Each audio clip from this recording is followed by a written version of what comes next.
Back in the 1970s, the music industry was controlled and conservative.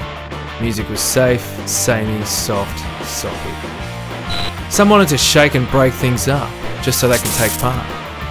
They called themselves punks, and their revolutionary weapons were cheap guitars, fuzzy amps, and arresting behaviours. Output quality took second place, you're just being heard! They talked about topics they cared about, which big media often ignored. Yet, niche audiences listened.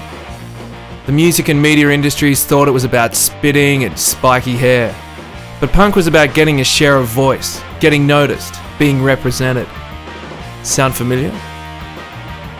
A lot of punk output was raw, confrontational, even offensive.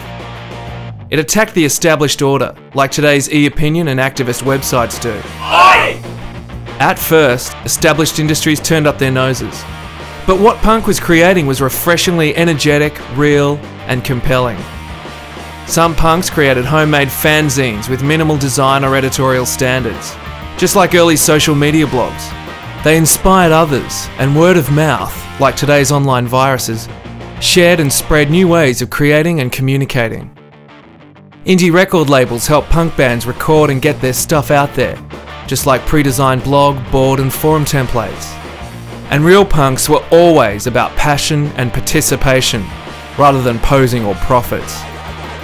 The punks knew they were jolting the system out of its complacency, and like social media, we all felt things were never going to be the same.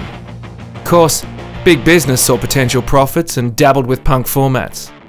And through new wave and power pop, they watered it down and sold it to the masses, just like big media now does with interactive tools and technologies. But corporates could never really like, listen to, or get punk. But will they listen to social media? Because it's a bigger, more pervasive, more powerful, more mainstream movement than punk ever was. The challenge for big is to listen. Listen to the attitude. Respond with respect.